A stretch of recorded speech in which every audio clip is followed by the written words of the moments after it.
guys, so may nabili ako dito sa Shopee. Tingnan natin kung gaganda ang ating kilay dito. So try natin. Ang ano niya, ang name niya, ang brand niya hindi naman kilalang brand to. So nakalagay dito hairline na pa-Chinese. Ayan. Yan. So mura lang siya. Trinay ko lang naman ng bonggang-bongga. Tingnan natin kung magkakakilay tayo ng to the highest level dito. So wala nga akong kilay dahil napakanipis ang kilay ko. So tingnan natin. Mura lang to. Parang magkano ba to? Basta mura lang.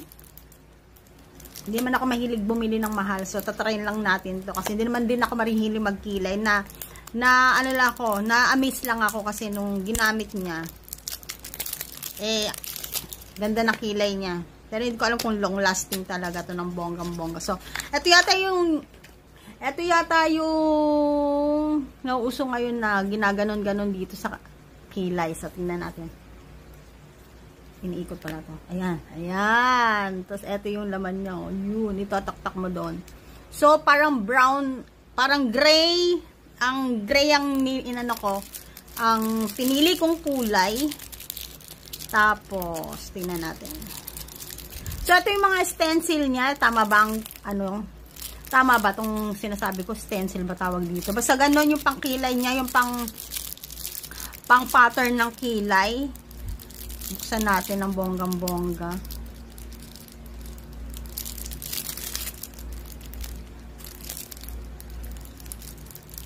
So, ayan. Hanap tayo ng kakilay natin dito. Marami siyang ayan, pagpipilian. So, tingnan natin kung ano magandang kilay dito. Ay, hindi pa siya mga butas, sis. Oh. Gusto ko yung medyo lang, yung, eto, subukan natin to. Yung straight line lang, ganyan. Ayan, subukan natin tong straight line. Hindi man ako mahilig magkilay. Ito, try lang natin. Baka sakaling mapaganda yung kilay ko. Number 3 siya. Ayan, number 3. So, unahin natin dito. Siyempre, gagamitan natin. Hindi nga ako marunong magkilay, kaya subukan lang natin to ng bongga-bongga. So, gaganyanin yata yan. O kaya, parang dapat may gel ka pang ilalagay dyan para medyo matigas-tigas siya at hindi siya bumababa. So, ayan na nga.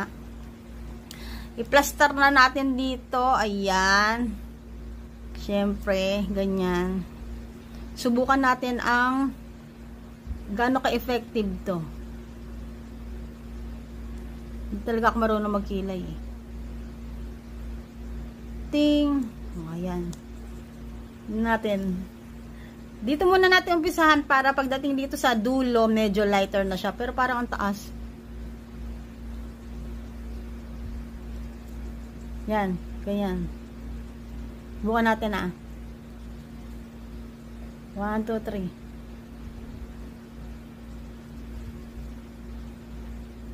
Sa bandang unahan, dapat medyo lighter lang.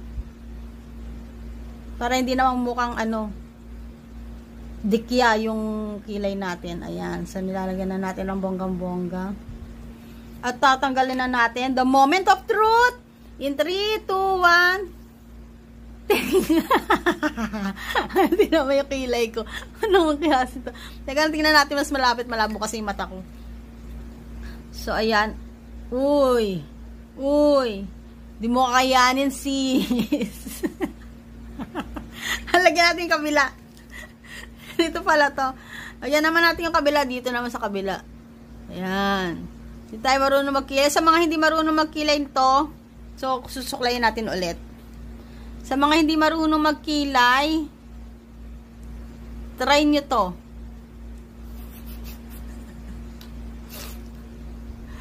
Meron na kayong instant kilay at pantay pa. Ayan, yan. Yan. Yan.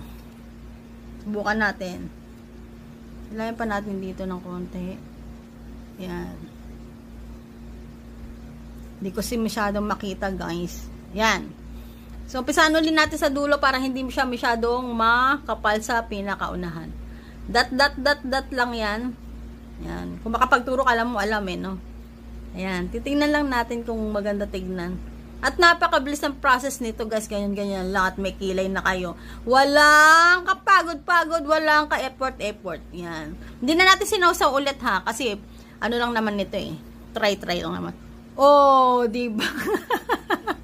Kapal ng kilay. Hindi nyo kakayanin. O, ang kapal ng kilay ko, straight na straight guys, parang ni ruler. So, ayan yung ating ano pangalan nito kasi? Mushroom Shape Umbrella Hairline Powder. Ayan. Ito yung laman niya ng bonggang-bongga. Tingnan natin kung sara natin. Tingnan natin kung nabubura siya. Ayan. Ayan na. Whoop. Isa pa. Whoop. Syempre, hindi long lasting. Nabubura. Kaya iwas-iwas muna sa mga may init at naiinit na lugar dahil magiging